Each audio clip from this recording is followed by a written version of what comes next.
For 39 years, I worked for CBS Radio. About a year ago, when the company was sold to Intercom, I decided not to go with the new company. For years, I ran WAWFM. I was a television news director, a radio news director, and my first job, actually, while I was at Brooklyn College, was as a desk assistant at 1010 News. I think for me, the first time was also at WBCR. I was ready to drop out of college. I hated school. My father begged me to join a club. I saw a leaflet for WBCR. I walked into the radio station. We were at LaGuardia Hall, and I didn't know if LaGuardia Hall still exists. But that's where the radio station was. They gave me a sportscast on Monday afternoons at 4:30 that lasted 30 seconds. And I would spend all day writing that 30 seconds. And I got, the first time I did it, I was so excited. I knew that's what I wanted to do. And I got a job at 1010 Wins and never left the company. I was there for 39 years. We also have Mr. Ray. I do want to say that I just want to thank Mr. Ray right now because we weren't able to put it in the pamphlet, but he did decide to just stay with us and continue to just give you guys a great experience today. So thank you, Mr. Ray. You're welcome. So my name is Ray John. I'm a graduate of Rikers Island Correctional Facility.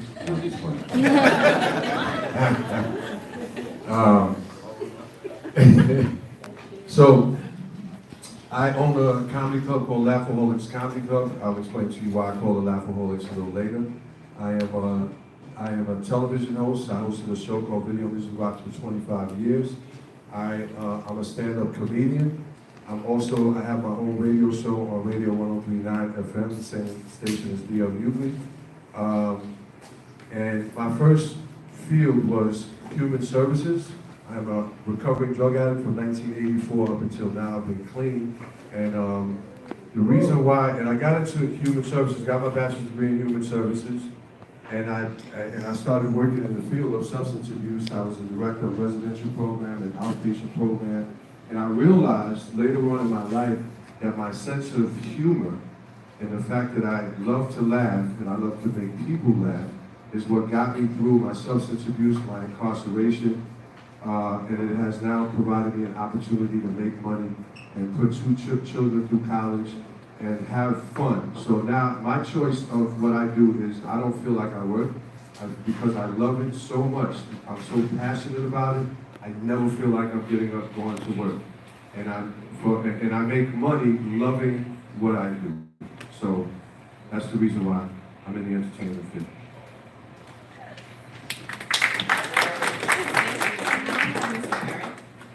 Thank you, Shanice. I appreciate that. Good afternoon, everybody. I'm Eric Jones. I'm an entertainment booker and producer at ABC's Good Morning America. So as you can imagine, long days, late nights, and early mornings for sure. So any celebrity that comes across the show, I either had a hand in it or I did it myself, from the pitching to the receiving the pitch to the booking and the executing and putting together all the segments and details that you see. If Michael B. Jordan or Jamie Foxx come on the show, I have a hand in all of that and making sure that experience goes great, making sure that it translates to television as well as we want it to, leading up to it, and just making sure those relationships are fostered with not only the celebrity, but more so with the people behind the celebrities, like the managers, the agents, and the publicists, because that's kind of where my bread and butter comes from, is kind of cultivating those relationships and translating that into segments, into bookings for ABC, for GMA, and for the whole network, to be honest, because obviously tons of saturation, tons of media outlets out there, and tons of competition, to be honest. So it's all about me using what I have and using my personal skills and connections to up my ante and kind of help my show out as opposed to others. So as far as the question goes, it's weird because I thought I wanted to be a pharmacist, believe it or not, a professional pill pusher. I thought I wanted to be that. I was actually good at it in high school, leading up into college, but then when I went to freshman orientation at the University of Georgia, I really woke up and was like, I like to run my mouth. I like to talk to people. I like to connect, and I don't want to be that pharmacist who's talking trash behind the counter and being like, ooh, child, did you see what she got this morning? She got that pain pill again. I ain't want to be that person. So I thought that my talents and my strengths were talking and communicating and having those personal relationships. So I changed my major literally a week before class started in my freshman year, and I changed it to journalism and political science, and I never turned back. Even though the roles in media have changed and my passion towards different sectors in the industry have changed, the overall desire to kind of be in television, be in journalism, be in media has always stayed the course ever since. So. Thank you, Erin. Now we have Ms. Mia Bell. Hey guys, my name is Mia Bell. I'm a digital studio producer over at Hot 97 and WBLS. You guys know those stations?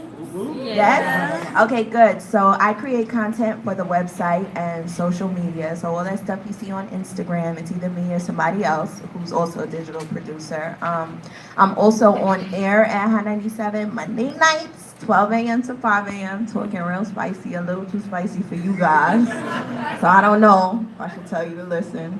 But my make or break realization, I guess, to see whether or not I wanted to be in this industry was I went to Hunter College and I did the whole media program there, did the radio and newspaper and all that stuff. But I wanted to see whether or not I could do it outside of school, so that was kind of my test of time. So I went to some newspaper in the Bronx. It was the Hunts Point Express, and once I realized, that I could get something published there is when I was like, oh, I think I could do this.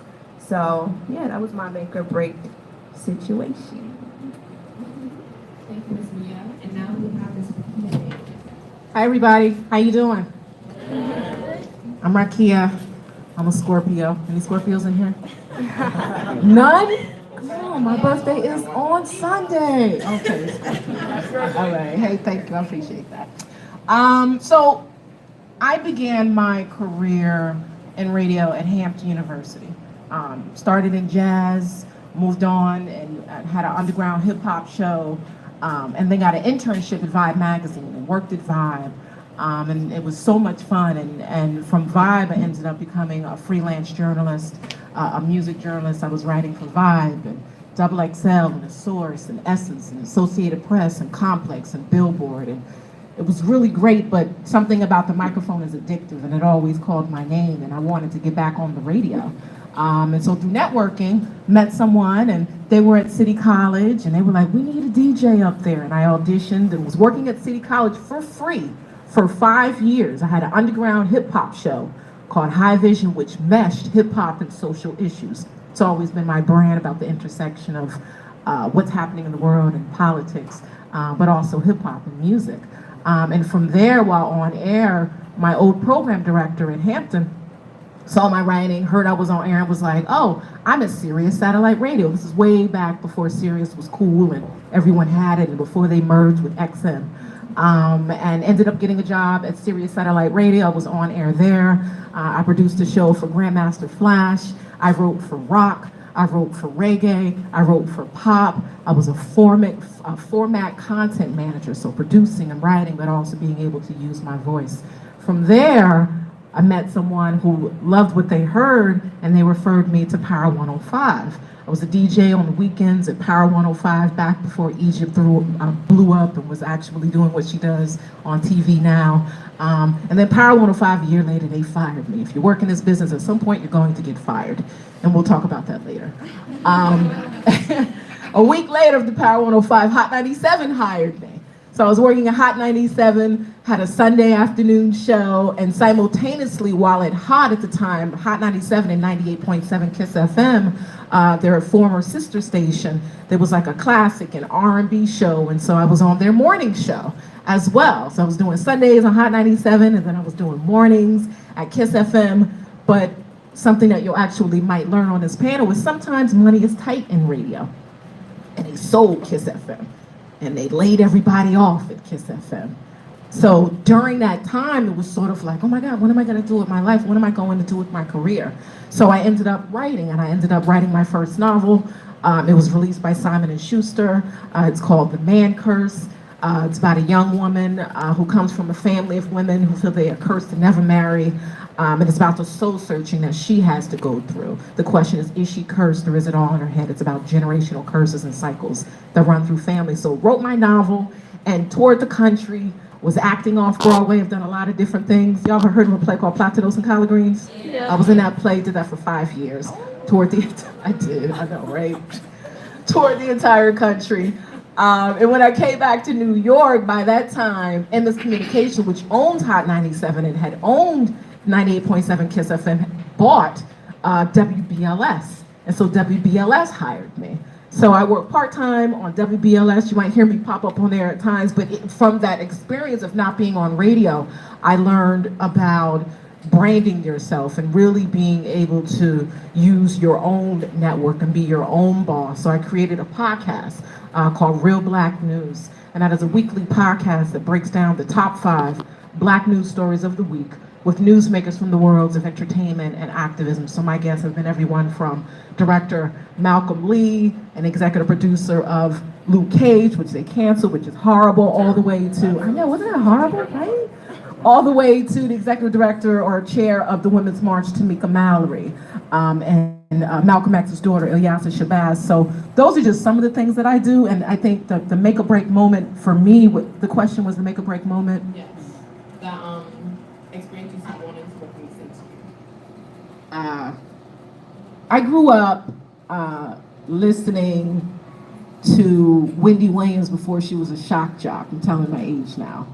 And she was really, to me, the only Black woman on the radio. And when I grew up and had a hard time with my childhood and with my mother, that was sort of my escape for me. And so, you know, it wasn't until someone sort of heard my voice and was like, oh, you can do radio. And I think that you should really be on the radio. And for me, radio seemed like a vehicle to really be able to communicate to the people and communicate my thoughts to the audience. So there have been multiple make or breaks in my career, from getting fired to working to create my own brand on social media, to really just learning the power of not putting your career in someone else's hands and making them responsible for branding you, but really being in charge of branding your own self and taking control of your own destiny. If I answered that. Thank you. Give it up for the panelists, guys. So this question is first from Ms. Rukia, and it's open to anybody else on the panel who want to answer it. You talk about working for free at first. Do you feel like within this generation now as college students, we're all about trying to make money any way possible? Do you feel like trying to work for free, cater to our career is the best way, or should we continue to try to charge people for our assistance? I mean, I think you should know your worth, of course.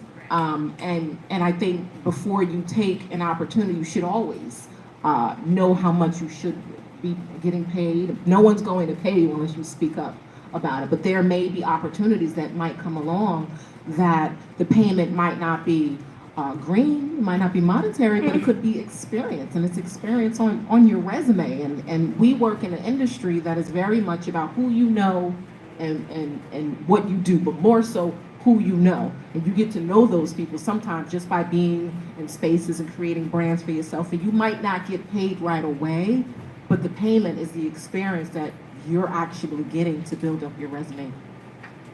Can I add on to that? So I just hired 5 interns. And so I put out an ad on Craigslist, anybody interested in production, promotion, or radio. But because I know the times that we live in, transportation is like a #1 thing that we worry about. So I offered an incentive where I'll give you a monthly Metro card, and then also some of the projects that we're involved with, I fix them in with a percentage. So if we develop a project together and the project comes out to $3,000, you get 10%. So it's an incentive. Plus at the same time, they're able to get that experience and that exposure. I have a show coming up at the King's Theater, which is not far from here. And so I have a bunch of old school hip hop and R&B groups, so they'll be able to get backstage and be part of that production and see it for themselves. So I have to offer an authentic experience for whatever they're looking for, and then we try to incorporate some incentive where I'll take care of your transportation, and I'll give you an incentive to make a little bit of money. But it's not a job. but they get what they want, and then the company is okay with having it. So, Thank you. Anyone else? Keep in mind, unless you work for a small company, you're not allowed to hire people for free because the hour and wage laws. So even internships are harder to get now because you have to pay your interns at a big company because you leave yourself exposed with big radio and television companies that they just have interns. In the old days, as long as you got college credit, that was the way they didn't have to pay you. But today, they have to pay you. It's just a part of the law. So any opportunity you can get to be around the industry, even if you're just doing informational interviews, even if you just call somebody, I go to Brooklyn College, there's a lot of people that went to Brooklyn College that work in the industry, and just go visit them at work, spend a day, soak up all the knowledge you can. Anytime you're around this business, you know, you'll learn a lot about it. Because the key thing you're gonna find throughout your career is mentors. You know, those people that you can call upon for advice, people that help you find the next job is the most important thing. I had a professor at Brooklyn College, Sister Camille Darienza, and she taught my regular class, TV and radio 16.5. I don't know if that still exists. And I had her for a class. The first A that I ever got in college, I didn't get a lot of them, and I got one from her. And she recommended me for an internship at 1010 Wins because she did religion commentaries there and still does them to this day. She's been on the air for 50 years at 1010 Wins. And it started a relationship. I'm a Jewish kid. So you have a Jewish kid whose mentor and second mother is a Sister of Mercy. And she's been my mentor and friend for over 40 years. I didn't know that was going to happen, but I got my start in the business because of her. Thank you, Mr. Henry. I just want to stress what Rakia said about, you know, it not being monetary at first. When I used to freelance and write for different magazines, when I was first doing Vibe, maybe like the first few articles I did, I wrote them for free, but then I caught the eye of Complex and I was able to get paid at Complex. And then even later, I was able to get paid at Vibe as I continued my work. So, you know, hold on tight for a little bit, and then you never know what that next opportunity could be. It would definitely be paid if you had that experience to show for it. So, you know your word. Hashtag know your word, guys. Yes. Yes. So we talk about mentors, and mentors are everything. They're very important to us. They actually help us get to the path of where we want to go. What are some advice that you can give to the college students about like getting how to obtain a mentor, one, how to actually make a friendship relationship rather than just a work relationship with the mentor as well? And who was your mentor?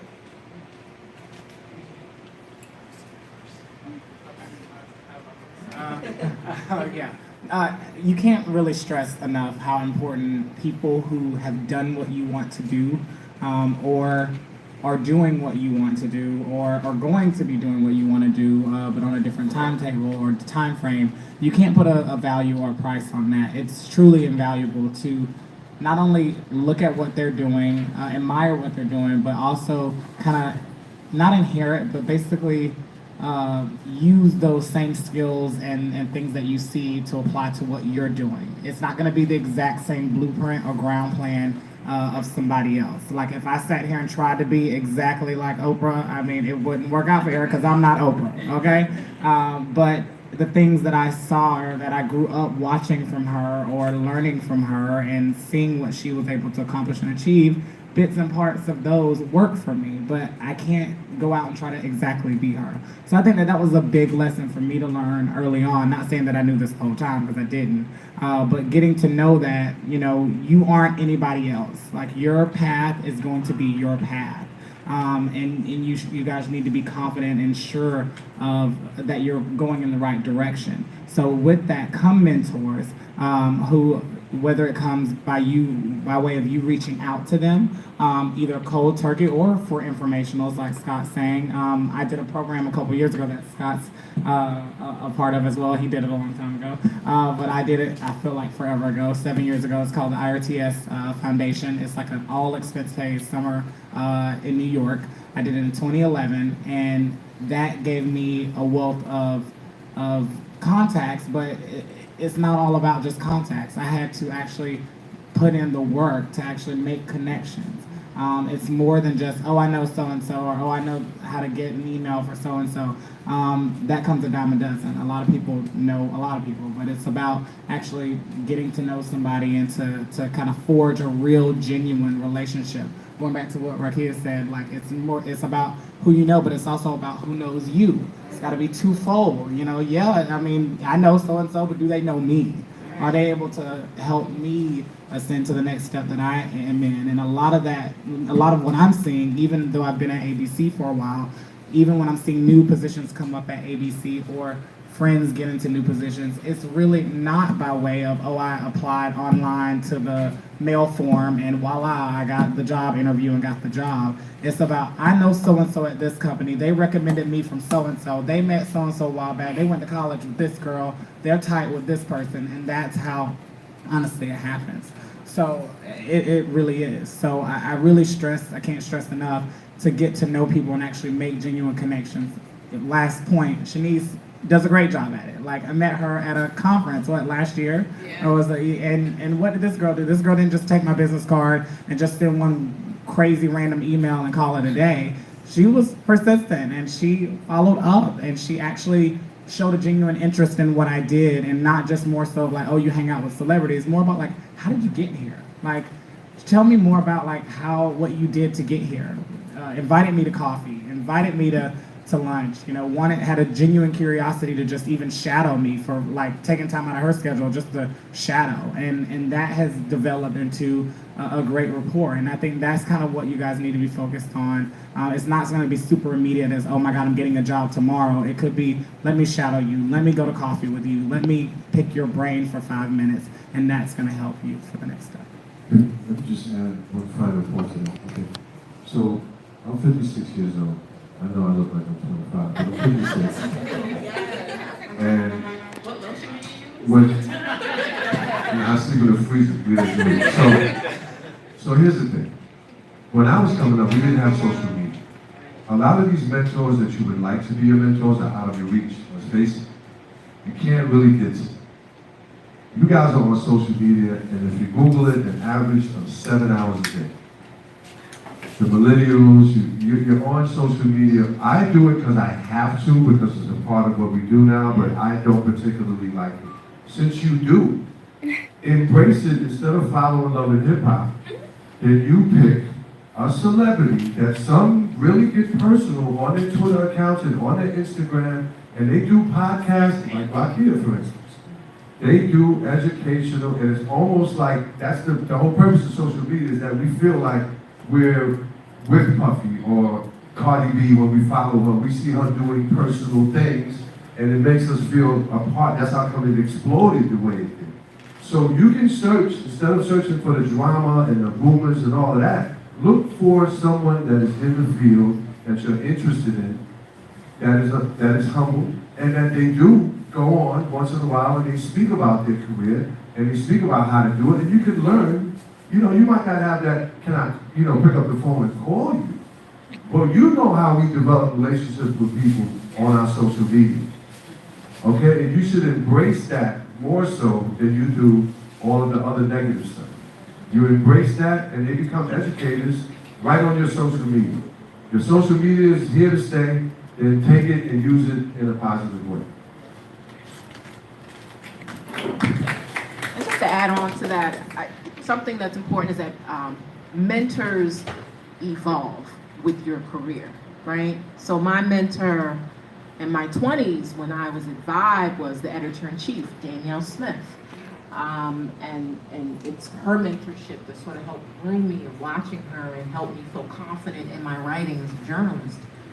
But now as I evolve in my career and my mentor one of my mentors is Keith Klingscales, and Keith was the president of Revolt TV, and he is in film and TV, and I have other mentors of sorts in that arena. That's where my career is going, and so as your career evolves, you should think about your mentors. And like Keith is somebody I call all the time, but I've known him for years since I was an intern, so I can call him up and be like, "Hey, Dad," I have that relationship. But when Ray talks about creating relationships with people and reaching out to them on social media, there will be those people that will respond. I respond all the time. People ask me a question and it's respectful, I'm happy to answer.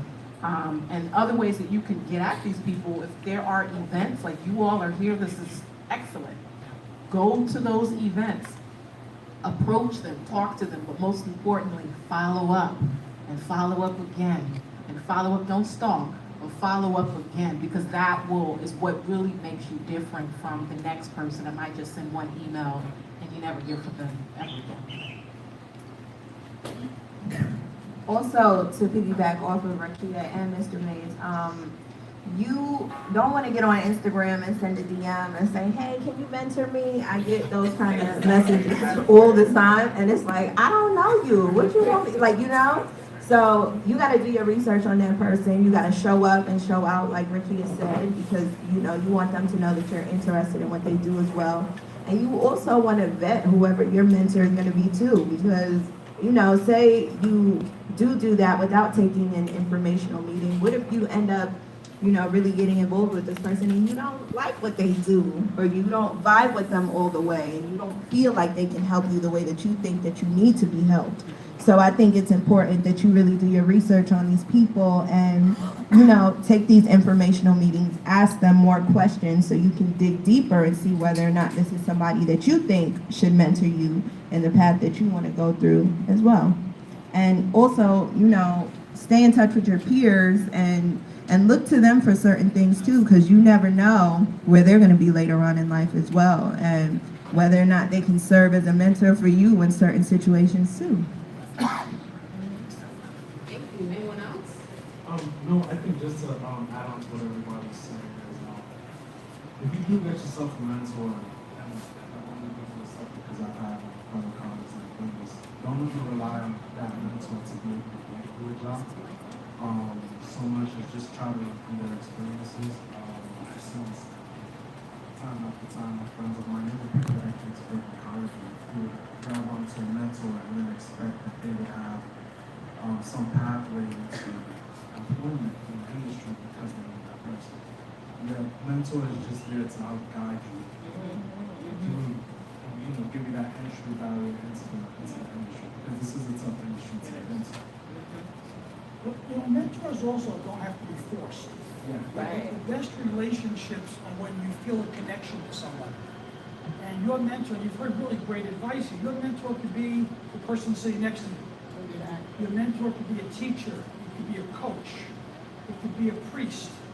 It could be a lot of different people. You don't have to have one. I mean, I've had over my career a group of people, kind of like my kitchen cabinet, that I could call up and ask advice for. And then times change. I think you heard here, when I became a boss, years later, I hired back some of my mentors, for various things. I thought they were the perfect person for a job that I was looking for someone for, and I knew them so well. So there has to be a really good personal connection, someone that you would listen to their advice, not someone that they say something you don't have. Thank you. And I would also like to just follow on what Eric said about IRTS. It's a great program in case you guys want to look into it. I was a summer fellow this summer. Basically, you have the opportunity of, if you're interested in TV and radio or anything of that sort, to just be a part of an internship experience, and also you get to go to different companies and learn about them. Also, if you're interested, you get to stay in NYU dorm for free, I know hostel is like free, so so definitely look into it. It's definitely something that's really cool, and that I advise that you should look into. Also, we have the Magnet Center as well if you're looking for a mentor. It pairs you to somebody from Brooklyn College as well that is in the industry if you're interested in looking into that as well. So, we're talking about the media industry and how it's very fast-paced and ever-changing. What advice can you give to us college students on how to break into the industry? I'll take that. Get involved with your school's media programs. For me, I used to write for the Excelsior, and I had my own show on WBCR. So when I started applying for these internships, I didn't have that connection that got me. I didn't know anybody at NBC or at New York One or at CNN. It was just my active participation with the available programs that the school had. So my advice to you, get involved with Excelsior, Kingsman, WBCR, speak with Professor Young, and see how you can work with the TV studio program that's downstairs on your off hours. If you don't have, I know it's tough because a lot of you have work, right? And you have a tight schedule. But try to make work for yourself. Because at the end of the day, you can graduate from here with a 4.0 GPA. But if you have no experience whatsoever, you will not get hired. It's very difficult. And I promise you, you're gonna feel defeated. You're gonna feel like giving up. And I know a lot of people like that who I graduated with who didn't, for whatever reason, whether they didn't have the opportunity to or they didn't think they needed it, they never bothered getting an internship. And so that caused them a lot of issues, trying to get into this industry. Some of them are still struggling today. So that would be my advice to you guys. Come on. And you guys have excellent resources there, so just try to use them as much as you can. And I 100% agree. And I would also say experience in this industry breeds more experience. So it's going to feed off of itself. So I often heard, like when I was first applying to come back to, I interned at GMA in 2011, but I didn't get hired until May 2012. So I remember being on the job hunt. Yes, I was still staying in contact with my old boss, but I just remember being like, okay, how hard is it going to be? And I've always heard that the hardest thing to get is that first job right after college and right after you're ready. That's the hardest thing to get. And once you get that, things start coming in from down. I'm like, dang, nobody wanted me. It was like Mike Jones, now they all on me. Once I got the gig, everybody wanted you. But that's how it's gonna work. But it's really important to just get experience under your belt. All experience at this point and at this level is gonna be great experience because you're getting your hands, you're getting firsthand experience, you're getting your feet wet, you're diving in head first, and you're making a name for yourself and getting those skill sets under your belt as well. Another thing I'll say is that nothing really, I tell some interns when they come in, even at a level at GMA, they think they've made it already and they're too above, doing anything. No task is above you. Like I used to, when I was an intern at GMA, you could ask me to go staple papers, go run a coffee run. I made sure that coffee run was done to perfection. I made sure I did it with a smile on my face. I made sure that was the best coffee run you ever had. So I think that's what a lot of people now, especially young people coming out, or younger people coming out, still young, coming out, is to just make sure that you have a humbleness about yourself or a humility about yourself, and that if you get asked to do a task that, it may be quote unquote basic, but do that basic task, because that basic task is going to lead to a larger task and it goes on from there. Going back to what Mia said about like having a mentorship may not necessarily be older than you, it could be right across from you. I remember watching what Issa Rae said, I forgot what interview it was, but networking across. Not just up. Everybody's looking for the CEO, for the top of the cream of the top of the heap, the top of the mountaintop. Oh, they're gonna help pull me up. No, there are people that are producing stuff. There's people that are making their own shows, hosting their own events, producing stuff right next to you. You guys can help each other out. You can be, get some credit under your belt, and people can also be like, oh, I saw Eric, he helped produce that podcast that his friend was doing. That's experience. It doesn't have to necessarily be, large or it's nationally recognized or known, but you've actually helped produce something. That goes on the resume too. So. Oh yeah, you definitely need to update that resume. I had a resume and I was applying to everybody. Nobody was hitting me back. And finally, I reached out to the Agnes Center and they said, well, send us your resume and we'll take a look at it. And they came back and they re-edited the entire, and it was totally different. I didn't even know my phone, I was like 10, 11 years old. You were sending this out. And I was like, yeah. No, I'm doing it. And so what happened was when they reformatted it and they kind of gave me tips, like for example, one of my things that I put on the resume was I did breaking news stories for the Excelsior and their feature stories. They were like, you should put who you did a feature story on. You know, so I changed that. I would put, you know, I covered the feature story of the school's radio station president, Nathan Rodriguez, who was running WBCR back when I was. And things like that actually, you know, they did me a lot of justice because now I'm getting, you know, offers from NBC, Fox News, and New York One simultaneously just for the internship. It made a huge difference. So make sure you get those resumes. I gotta go back to social media.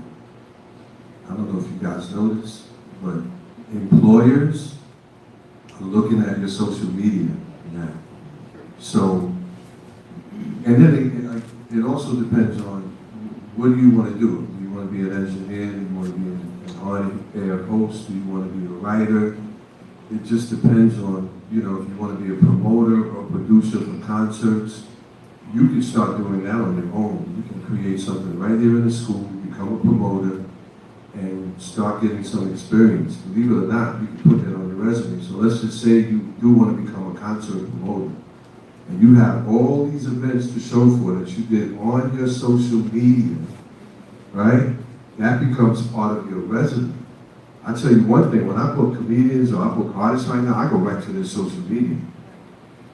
And I do a definitive check. There's a way to find out where are most of their followers from. Because if your followers are from California, I'm not interested in that. I'm interested in the East Coast.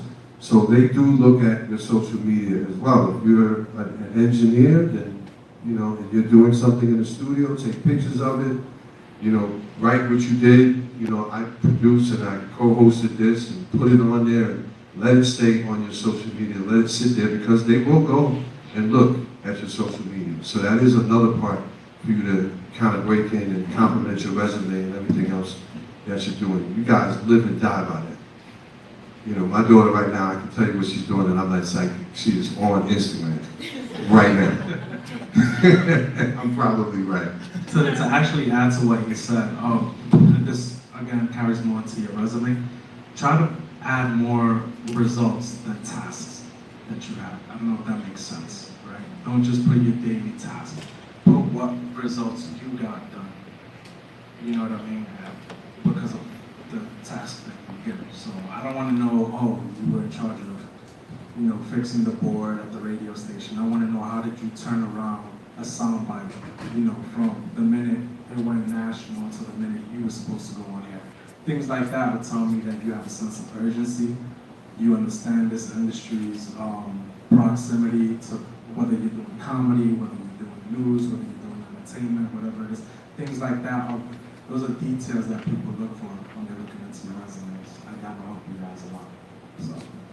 You know, if you're lucky enough to get an interview with someone, or sit in front of someone, know about their company, know what they do. You know, there's no excuse anymore with the internet to not be able to go online and know what kind of clubs he runs, and knows what he does. And you sit in front of him and say, I like when you do this. And, you know, you gotta know something. I can't tell you people have sat in front of me and say, well, what stations do you have in New York? What does your company do? And they have no idea. And you're competing with so many people for a job. And you get a shot. You send your resume and someone opens it up. It's gotta be something that they look at and they get a spark. It could be you went to Brooklyn College and the person opening the envelope went to Brooklyn College. It could be you went to a high school and they went to that high school. It could be you worked at a college radio station, they worked in college radio. You know, sometimes there's just a connection and a spark that gets you into the door. But if you're lucky enough to get into the door, don't waste the opportunity. Yeah, and again, just to add to that, I'm sorry, but you definitely should know who you're applying to. I had an embarrassing experience once after having like 4 different internships into 4 different major media companies. I took an interview with ABC's 2020 one time. And the interview went great. I killed it. I know everything that I had to know about, you know, the position I was applying for. But I hadn't watched 2020 in God knows how long. And when she asked me, what do you like about the show? I kind of but I seen one clip online. And she goes, well, which one of the anchors do you like? I said, oh shit, I forgot that it's 2020. And I knew David Muir from World News Tonight. I watched that occasionally. He was the host for 2020 also. So you have to be on your A game when you go on these interviews, when you're applying for these positions, because that is embarrassing. Now, luckily, she was sweet. She didn't tell me I didn't get the position straight up, but she gave me advice before I left. She told me, listen, she says, I'm going to give you some advice going forward. She says, it's no hard feelings, but the next time you come for an interview, any part of this industry, make sure you know who you're interviewing for. You know the show, you know the person who anchors the show, and know what kind of content they put on the air. So, just thought I'd let you guys know. But even before you submit your resume, and before you get the interview, you have to make contact with that person, right? Research shows that people aren't reading blind resumes. It doesn't really work like that, especially in this business. So something that I used to do when I was an intern at Vibe, I used to make up these little cheap business cards. It doesn't cost a lot of money. And I would go to events and I would approach the people on the panels. And not only would I give them my business card, but I would ask for their information as well. Now, sometimes these days people don't always have business cards. You might ask for their email, but not just the people on the panels. I think Scott was talking about the person next to you. Me was saying the person that might be on the same level. Assistants are just as important.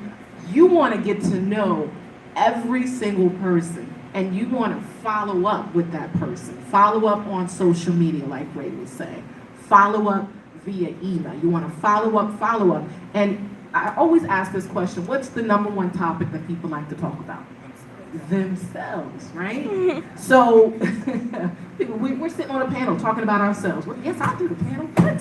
So when you approach people, have a question for them that will also benefit you, but talks about themselves. What did you learn? That you with someone. What advice do you wish someone had given you when you were my age? They'll remember that question. Then you follow up and follow up. It's a hard game. It's tough what we do, but if you believe in yourself and you stay focused and you network your butt off, I promise you it'll work out. And also, you want to create your own experiences if you feel like other people are not giving them to you. So if you feel like you can't get a job at Vibe, or you've been trying to get a job somewhere else and just handing in your resume isn't working, then sometimes you have to create that for yourself. Make your own website. Start producing your own videos. Start recording your own videos. Start editing your own stuff, so that when you finally do meet that person, or next time you do submit that resume, you say, hey, look, I know how to do all this already. Because when somebody is looking for someone to do something for them, they would hope that you know how to do it already. When I was like, 18 or 19, I started some relationship blog and would be talking about all this stuff, statistics, all that kind of stuff, just so I can have to show, whatever magazine I was interested in or whatever the case was. I started my own little struggles of the hustle thing where I'd record my own videos and give tips and stuff like that.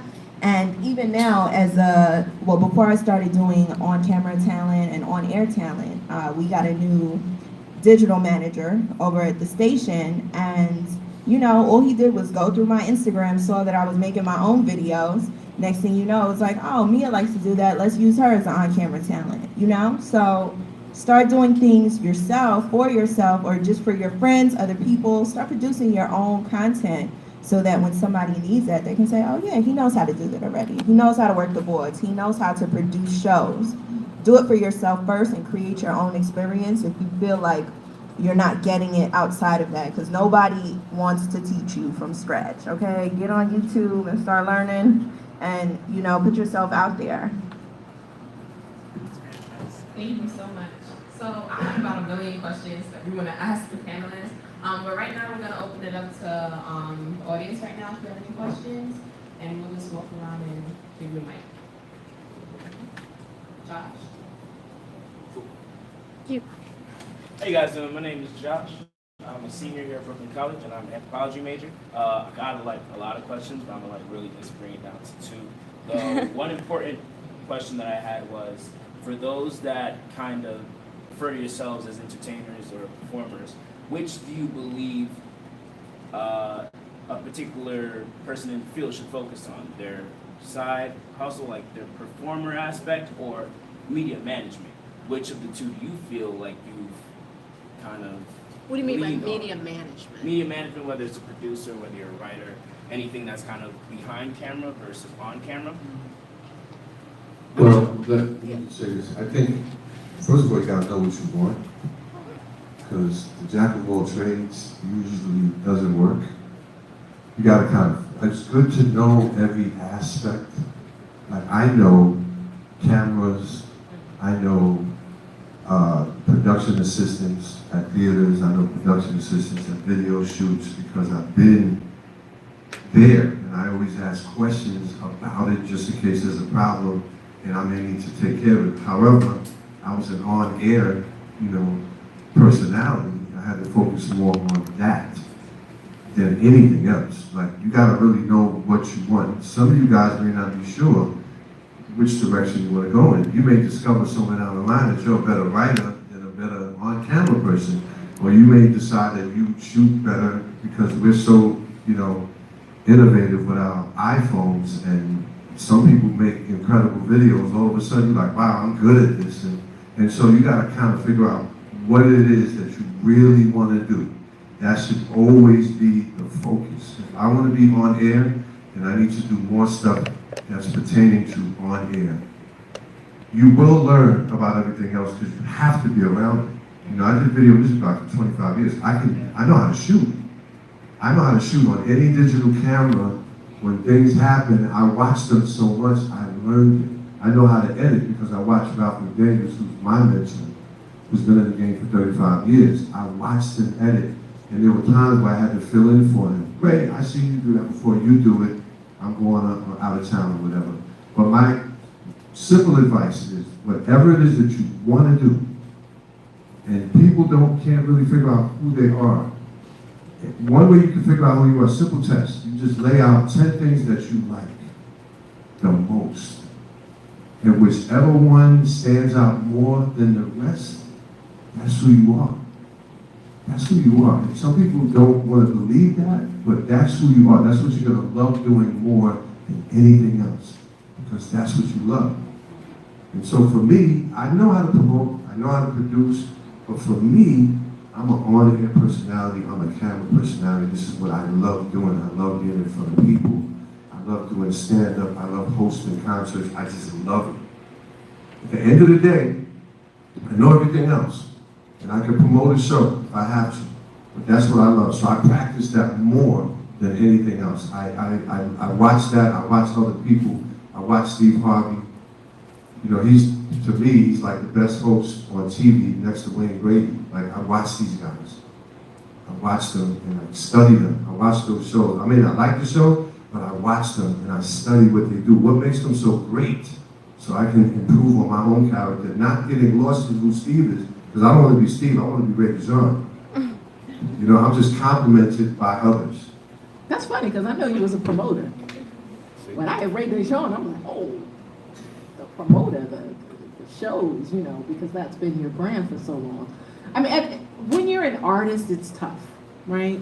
So, because as an artist, you want to do a lot of different things. I want to do this, I want to do that, and you really need boundaries. I think at this particular age, it's great because you can try a lot of different things, and you're figuring out what your purpose is, and who you are, and what you're really good at. I could sit here and be like, oh yes, I traveled the country, and I was in Platinums and collard greens, and I acted, but I don't want to be an actress. But I only was able to realize that because I did it, right? I don't want to struggle like that. No, I need control, I need to produce, I need to be in charge. I don't want to do that. It's only from being in morning radio and having to get up at 4 o'clock in the morning and wake up New York City, and that I realized I don't want to do morning radio. People are like, why you don't want it? It makes so much money. I don't want to do that. I don't like that. I don't like that pressure, right? What I do like though is I'm a great writer, and I know I'm a good writer. You know, I know I can write great novels, and I've done it because I was with my dream publisher. You understand? I know I can crack a mic, and I can move an audience, and I can talk to the people. But it's only from me doing all these different things that I know what I want to do. So finally, I'm 42 years old. It took me until 40 to realize my purpose, to inform, inspire, and motivate through my words, whether written or spoken. So now that I know this, when opportunities come my way, I have to ask myself, is this informing the people? Is this inspiring? Is this motivating? You know, is this unapologetically Black? Is this bringing up and lifting up my people? Am I an asset to my people? Am I helping the movement, right? But I've only been able to realize that by working and figuring out a lot of different things. So I will never knock anyone for doing a lot of different things, because I think, especially when you're young, you're just trying to figure it out. But what Ray said, and the point that he makes, is what brings you the most joy, right? Like, I think Oprah has this line, do what you love and the money will come. What would you do for free? What do you find yourself doing for absolutely free? You're addicted to it, right? So you get up and you write every day, and you write in your journal, and you have to write, you know, whether someone's paying you or not. Do you have a podcast? You know, oftentimes podcasts don't make any money, right? But you like it and you produce, and then podcasts take a hell of a lot of work, right? That might actually, if you enjoy it, it might be a part of what that purpose that you have and why you're here on this earth. So, Hey, Rakia, you need to trademark that quote you made. what? The one about you inspired. Informed, inspired. Yeah, you got to trademark that. That was the point. Seriously. I'm going to add one more thing, because I think what Ray said about doing what you love the most is great advice. I'm going to add one thing. What am I good at? I want to play third base at the New York Yankees. Okay? I can't do it. And early in my career, I wanted to be a sportscaster. I wanted to be a play-by-play announcer. And I got the chance to do it a little bit at WBCR. I just wasn't good at it. And I was a good judge of my own ability. I'm not one of those guys that listen and go, boy, am I good. I knew I wasn't good. So I realized that my strength early on was as a leader, as a manager. And I pursued a behind-the-scenes career. I had a really good, long career behind the scenes. I'm not the performer like he is. You know, I can get up in front of a room and talk, but that's not what I'm good at. And so also, it's what you love, and it's also what you're good at. And then there's nothing stopping you. You can spend a lifetime making money at what you love and what you're good at, you'll never feel like you're ever going to work. So I think you should trademark that as well. I do want to highlight the whole idea about age too. I feel like for college students now, we feel like we have to get our lives together because we're hitting 20, we're in our 20s, you know, almost 25% of us. But definitely like what you love to do, it doesn't matter what age you are. That's the most important thing. So I just really want to highlight that. That's very important. I'll add one more about that, okay? Most people work until they're 70 years old. You're 20 years old. You've got 50 years to work. It's a marathon, it's not a sprint. You don't need to get there in a year. You don't need to get there in 2 years. It's a process. You're looking for a career. There are career people and there are job people. Job people always have jobs. Career people have a career. And you want to be able to turn around. I'll be 60 years old next month. You want to be able to turn around and say, I had a great career. I had really good jobs, some bad jobs, some good jobs, but I had a career. I was able to pay my bills and put my kids through college. I had a career. So don't be in a hurry. And you may try something. Another way to think of it is, when you graduate, you'll have been in college. It takes most people 6 years to finish college. Because you're working, you got jobs, you can't take the full credit load. So it took you 6 years, most of you, to finish college. What makes you think you're going to have the job of your choice in 2 years? Think of the next 6 years after you graduate as graduate school. And the next 6 years will help you figure out what you want to do in your career. Don't be in a hurry. I do want to say that next time for this panel, we might have to put your skincare routines in the bio, guys, because everybody's looking young. That's because everybody is young. Right now. Everybody is young. This is my second question. I promise I'm gonna sit down. You guys were speaking about mentors and mentorship. What do you guys feel about paid mentorship, like workshops that you essentially can come into, you pay in to kind of learn and get the experience that they're essentially selling? What are your takes on that? And I'm sitting down. Paid mentorship? Yeah. Like a class, You know, some are good and worth the money, and some are bullshit and they just take your money. You know, the Connecticut School of Broadcasting is kind of out there, and there are some people that have been very successful going to the Connecticut School of Broadcasting. And there are some people that just paid the money and never got a job in broadcasting. I think everything is what you make of it. And there are people that go to a great college and a name college and then don't have a career that someone had going to Brooklyn or Hunter or CCNY or Kingsborough. It's the person as well as the school. So I think that could be good, but it's not a panacea. It's not like pay my money and it's going to get me to the promised land. Just do your due diligence on whatever it is. Let's go back to social media because we frame our lives around it. When you get a thumbs down on something, you guys take it literally. You know, like when people put negative remarks, people like commit suicide behind that. So you go and do your due diligence on the company or whatever it is and find out what people are saying. You know, some of it may be BS, but a lot of it is real. And so, That's why I love college radio. It's free. You know, I'm not sure what Connecticut School of Broadcasting is going to teach you that WBCR is not going to teach you. You get a chance to go on the air, you get a chance to screw up, you get a chance to be funny, be entertaining, make a mistake. I mean, that's why I think someone said it before, take advantage of what you have here. I mean, I got my first job because of WBCR. I went for an internship, and they saw my resume, and they said, "You're general manager of WBCR?" I said, "Yeah." They go, "Do you want an internship or a job?" And they hired me for Saturdays at 4 o'clock in the morning until noon. Killed my weekend. But and then I got Saturday and Sunday. And then I got 3 days a week. They called me to fill in when people called in sick and on vacation. And you just build it up from there. But take advantage of what you have at the college. It's free. You've already paid for it. Yeah, I'm not trying to start like a Hunger Games thing, but he's right. Yeah. Most managers for WBCR have gone straight into like working right after graduation. Carlos Anthony started at CBS Radio with him, and he was a friend of mine.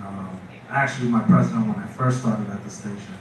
And then Nadine Rodriguez, who was the president when I was leaving, started a position at Def Jam as soon as she was done for graduation. So getting involved again with the school radio station, you guys have good professors that are working there.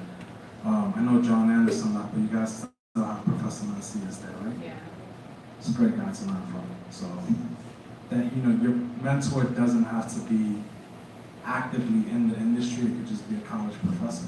I used to have Professor Mancini, who was an editor at the New York Post. I had Paul Moses, who retired when I graduated, but he was a Pulitzer Prize winner for Newsday. Ron Howard used to work for the Daily News at one point, as well as Newsday. You know, so these are people that you want to take in from. Yeah, there's another professor here, Renee Phelps. When I was here, she was an associate producer covering stories for Democracy Now! And she was covering the immigrants that were being detained in immigration camps when Obama was still president. You know, and this was 2015. We're in 2018, and now it's a big story. So these are people, I mean, you guys have mentors here on campus also. So I don't want you guys to discount their experience here. Yeah, and I do want to highlight that Carlos Anthony also was from RTS as well. He did that program as well. And we also did have a panelist who wasn't able to make it today. Her name was Cynthia Cambridge. She's in the pamphlet. She works at Power 5 as well. So it definitely shows you that if you do want to take initiative in WBCR, or if you're interested in joining mywbcr.com, you can sign up. And we're taking anybody, like honestly, even if your major is not TV and radio. Any other questions?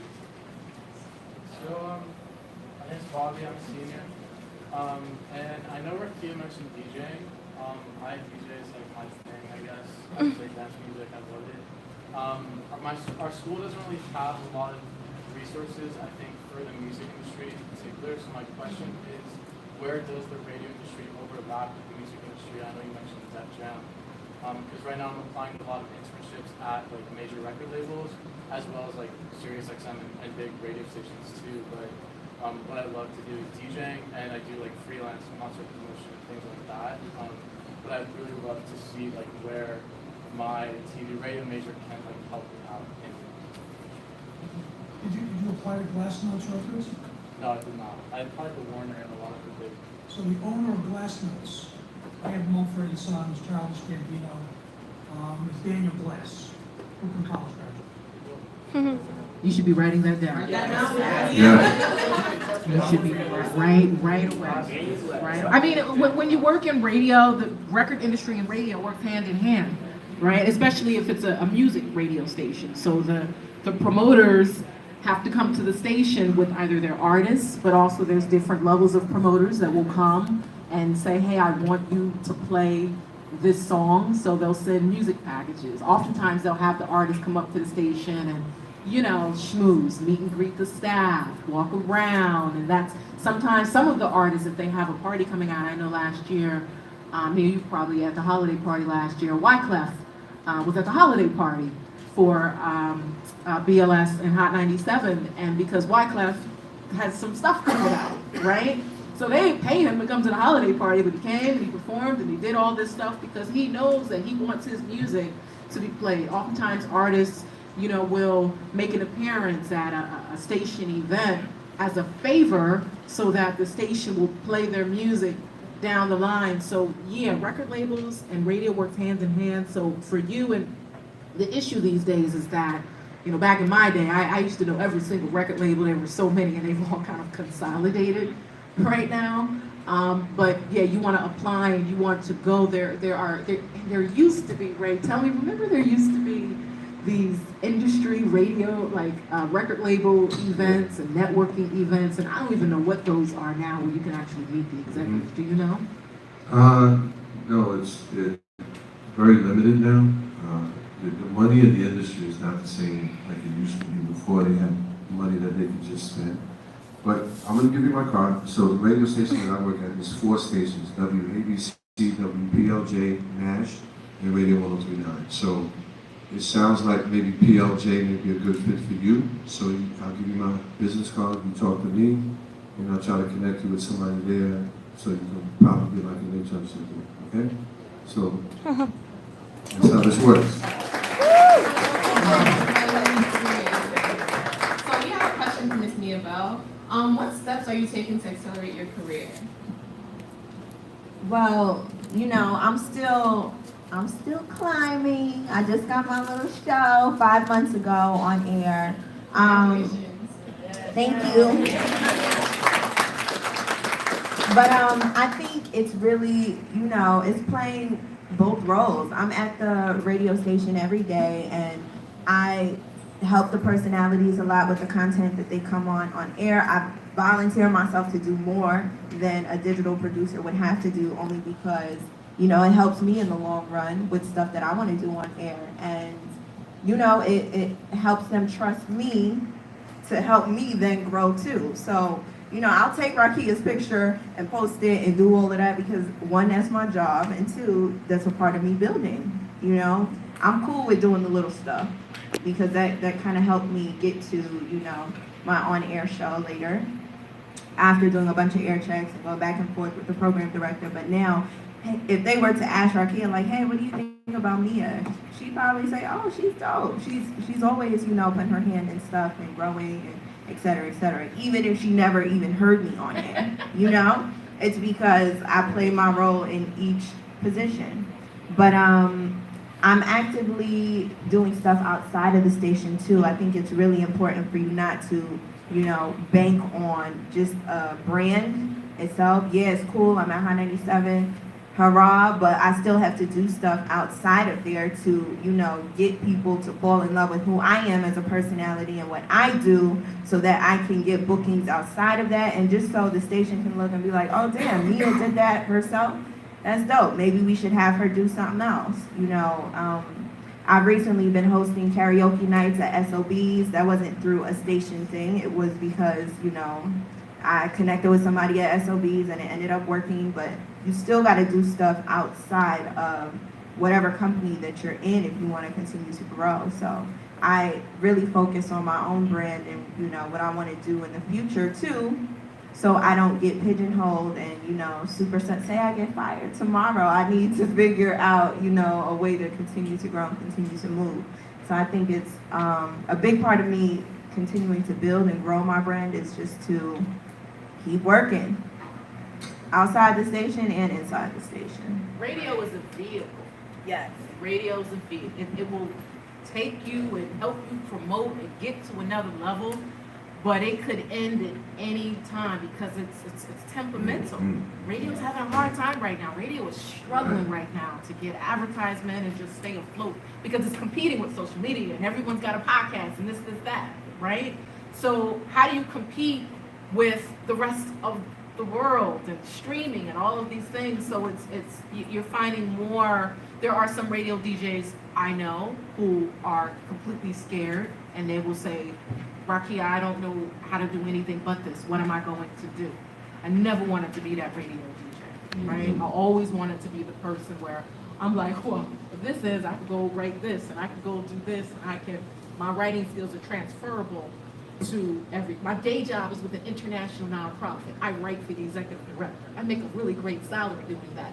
Radio is a hobby to me, right? I can't live off radio, right? But it's fun and it's great. So I say that just to remind you that in this business, especially if you want to be in radio, you have got to brand yourself outside of it and build up those skills so that you can do other things in the case that it doesn't work out and you lose your job. Absolutely. Let me tell you. So you familiar with Funkflex, guys? So I hosted this car and bike show tour for 6 years in a row. I was an official host.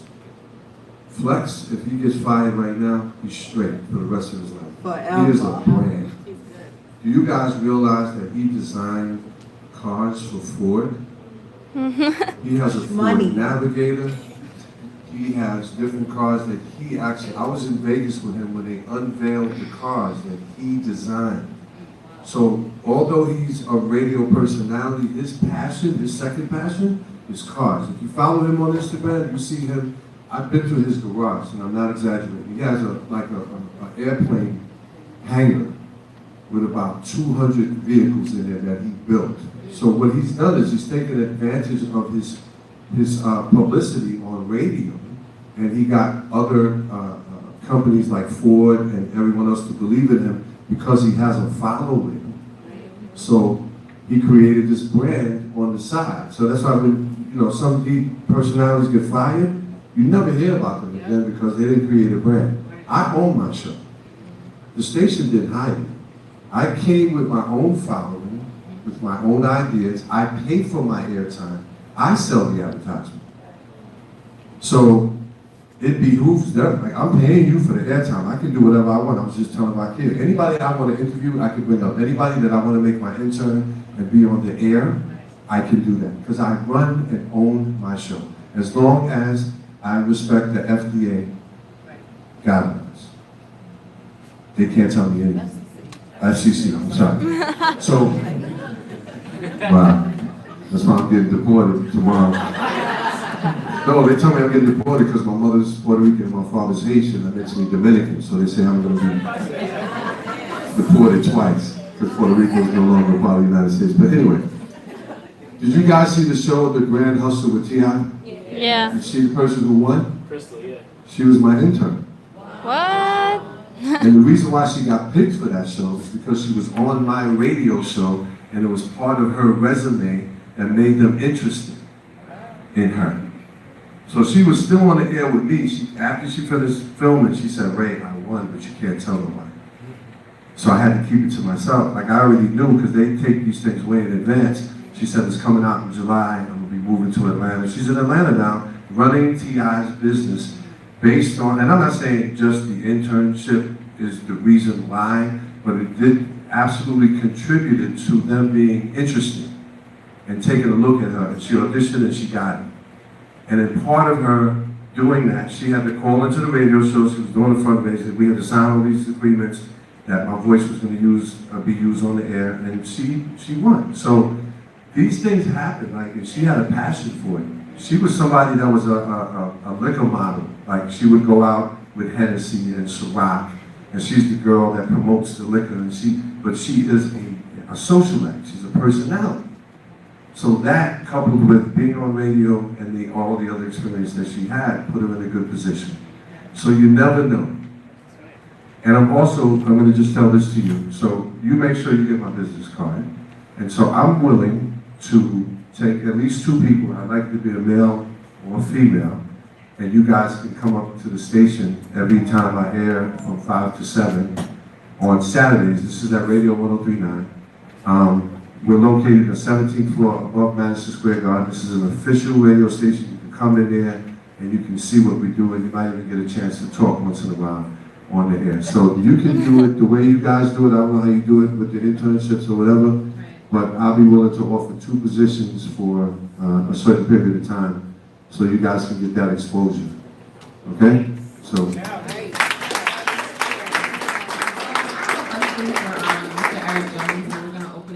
Discussion.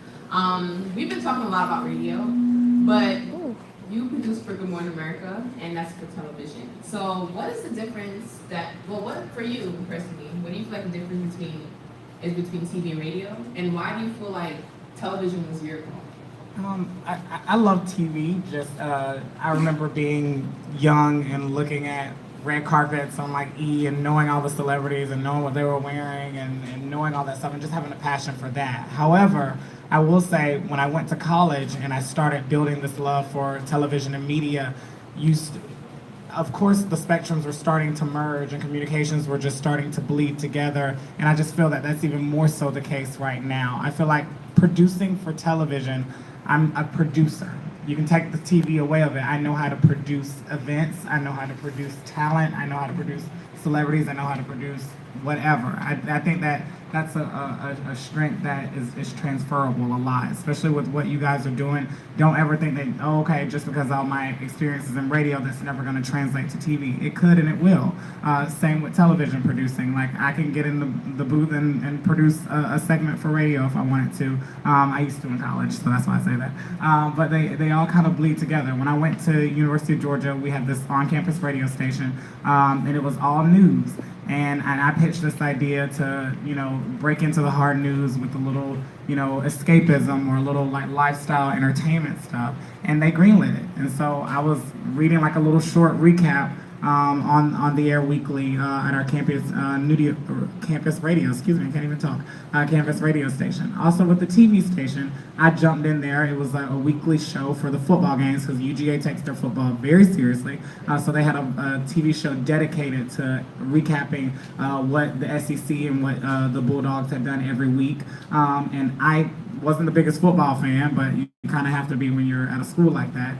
So I started volunteering. I started learning the same terms and lingo and know-how that I use today at GMA, running around that Times Square studio, are terms that I learned in 2010, 2011, helping out on campus. So I feel like a lot of these skills, at the end of the day, being a great producer can kind of translate to a lot of different spectrums. You know how to tell a story.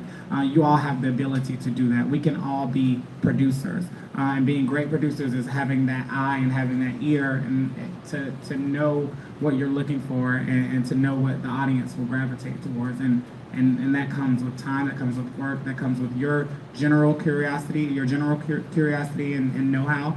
And that's kind of what I rely on for when I produce. Thank you so much. So I know it's almost 2 o'clock, and some of us have classes at 2:15. So some of the panelists have to leave at 2. So I think what I'm gonna do is actually tell you guys thank you so much for coming to the event. Thank the panelists for being here as well. And if you guys have any other questions, Can I just say one thing, and if all of us can actually give our information, but I want to ask you all, how many of y'all here listen to podcasts? Good. So I want you to check out my podcast. It's called Real Black News. You can catch it on iTunes or Spotify or SoundCloud or where podcasts live. It's the top 5 Black news stories of the week with newsmakers from the worlds of entertainment and activism. And I count down the news stories that affect the Black and brown community that you don't see on the news, which is most stories, period. And I have different guests, celebrities, and sometimes a lot of local activists and also national activists as well, talking about the stories that really matter to us as a people. So please check out Real Black News. Follow. Thank you. Thank you. Thank you. Any last words? One more thing I just want to say. Just make sure, as we're talking about what you're doing and getting visibility, which is important in this industry, make sure that you're promoting yourself.